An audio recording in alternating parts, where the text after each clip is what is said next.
and welcome back to another BobBlast. Hi, I'm Bob Burridge, and this one, you're lucky.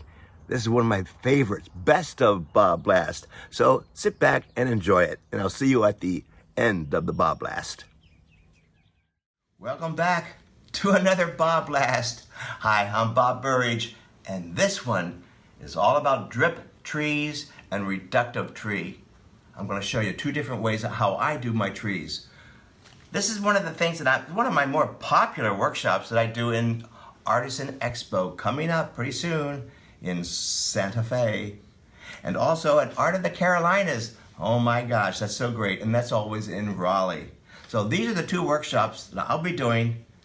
And let's get right into the materials. Let me show you the materials. I'm going to be doing acrylic paint. These are the Holbein acrylic paints.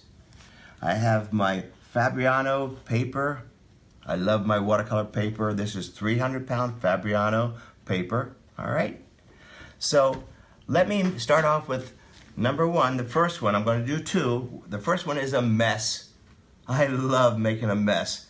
And this is a good lesson to learn in case you do a tree or any kind of a painting and it's an abstract and it just turns into a mess. Don't stop, don't fret. I'm going to show you how to do some negative shape painting, also known as reductive tree painting. So let's start off with the mess. I have my watercolor paper. I have large, big brushes, paper towels, a lot of water here. We're going to start off with just paint all over the crazy place. Yay, fun. All over the place.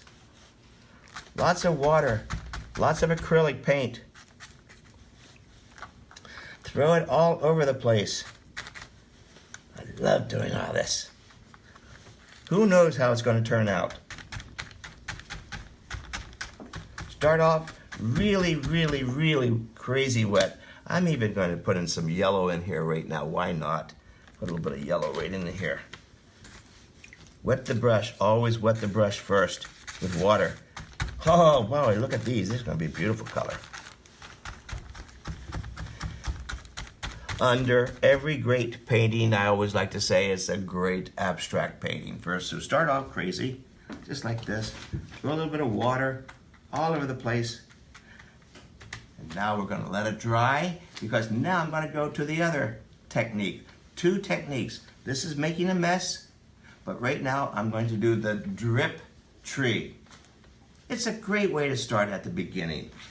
Here we go. Let that dry for a little bit. I'm going to bring in the drip tree. Let's start. We're going to be doing two paints all at the same time. I love that stuff. So here we go. One of the things I like to do is wipe a color over the entire surface. I'm even going to take a little bit of hot pink, that opera. Crazy stuff, right? Look at that. Wonderful. More yellow. Acrylic. I'm really on a roll now. I'm going to add more opera, hot pink. Make it crazy. Don't make it normal. Anybody can do a normal painting. Let's have one a little more creativity. Now this is what I do at this point because I rubbed it in. It's fairly dry because I rubbed it in. Now this is where you do what I like to call my drip trees. So I'm wetting a lot of acrylic down with a big brush. Put a lot up in here, just a lot. Whew, whew. Put a little blue, more water. That's pretty wet. And now, here we go. Fantastic. Help it out with, oh, look at that, how that turned out. That's great. So we have lots of little ones in here. One big one over here. And now we're gonna let it dry and we'll come back to it and do it again with a different color. So we'll have all these different colors. So usually it looks like this at the very beginning. Pretty simple. And I'm going to start building up more colors, more colors.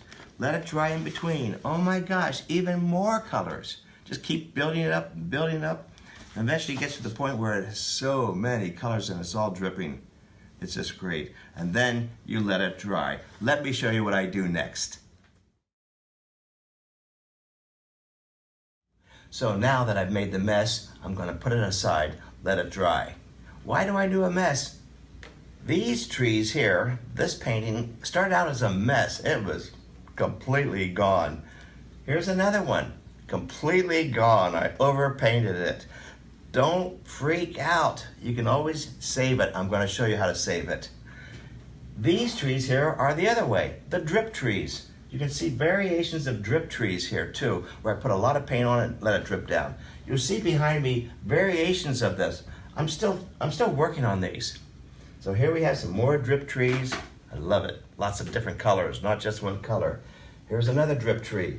This here over here happened to have been one of those messes. Here's a drip tree. Here's one. I'm going to get started on it right away. This will be a drip tree. I'm going to do some negative shape painting. Let's get started.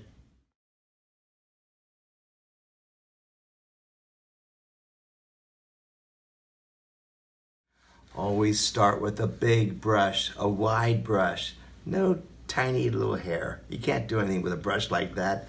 Big brush, bold, strong.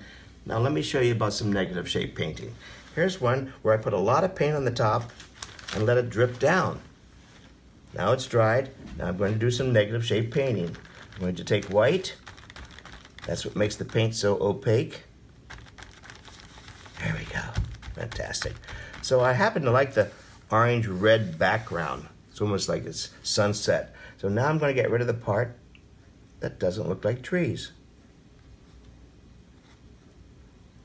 This is the part where I just make it all up. Do you see where they're coming? They're coming alive. That tree is coming alive. I also don't worry about my color wheel at this point. I'm looking at the graphic shapes of this, making the tree an interesting shape.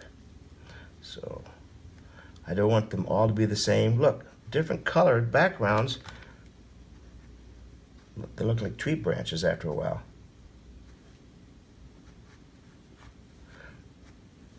Different sizes. Even that color that's way in the background looks like a tree way far away. See? Here. And the dark ones come forward. The light ones recede and go away. See, they go far away. The dark trees come forward. And I work all the way across.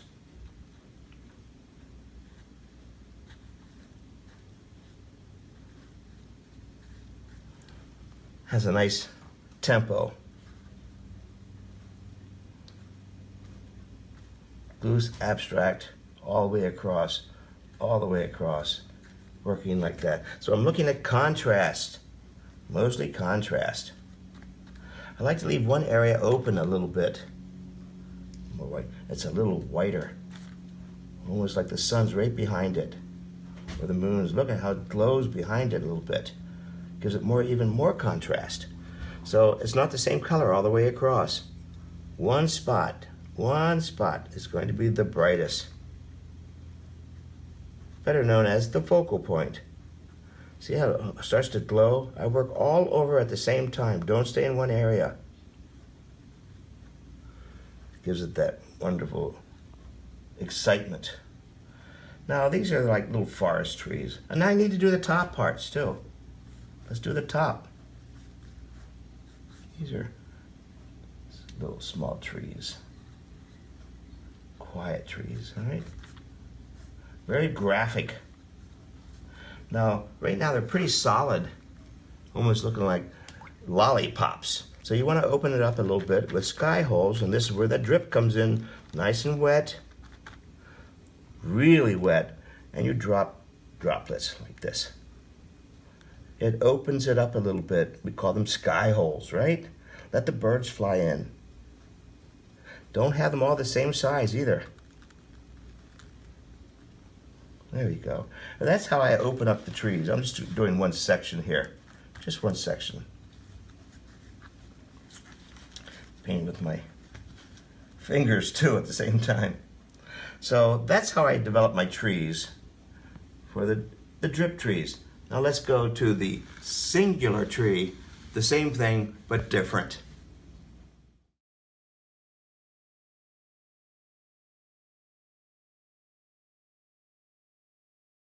So here's the painting. It's pretty much dried by now. This was that mess. I'm going to turn it into a single tree. This looks like an old oak tree, which I love so much. It has a lot of character. Alrighty, really old, looks like it comes alive. So let's see if I can do that with this mess. Alrighty, so remember, mess on one side, not on the other side. I have some double back tape. Stick it on the back here, and I put it on the table so it doesn't slide around all the time like that. Now I'm going to get rid of the part that doesn't look like a tree. So I have a lot of white, titanium white, or even gesso. It's very opaque. So now I do negative shape painting. Here we go. I mix some yellow in here, a little bit of that opera, give it kind of that glow, that orange pink. Oh yeah. So there's a tree in here somewhere. Here we go. I'm going to make sure that this is the ground and the tree is here. Here we go. Now this takes a little bit of visualization too at the same time. You have to pretend you really see a tree in here.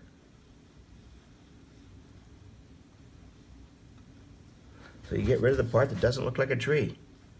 So I'm painting the ground and the tree at the same time.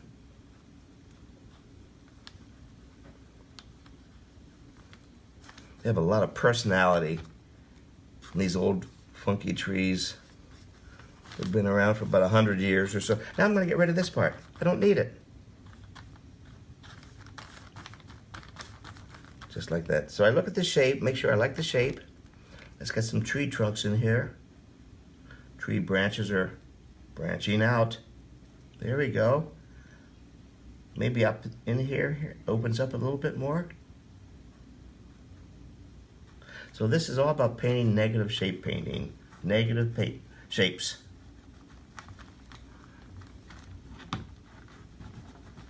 Rubbing with my fingers here a lot too. I love that. And there's also painting upside down. You can see it quicker.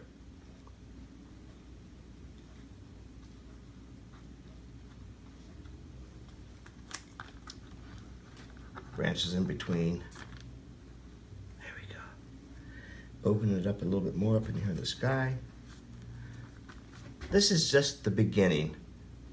I wanted to show you the beginning. I'm not going to finish the whole tree, but it's pretty close.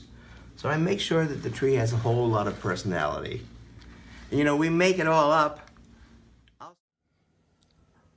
Well, I hope you learned something there or refreshed your memory about a few things. I hope you enjoy it. Practice it, practice it, practice it. And I'll see you at the next BobBlast. Hi there, I'm Bob Burridge, and boy do we have some fun things to show you right now. We're about to do a free webinar featuring these beautiful, luscious, delicious, juicy, bright paints that I love to use all the time. So if you're afraid of luminous paints, all that kind of stuff, have been told not to ever use them, you're gonna love this one. We're gonna have the experts from Holbein along with, while I'm painting, talking about these paints and why they're so good. So the next screen you see here, will have the dates and the times and how to register for this free webinar. And there's more. You might even win one of these wonderful sets of the Holbein luminous paints. So stay tuned and I'll see you there.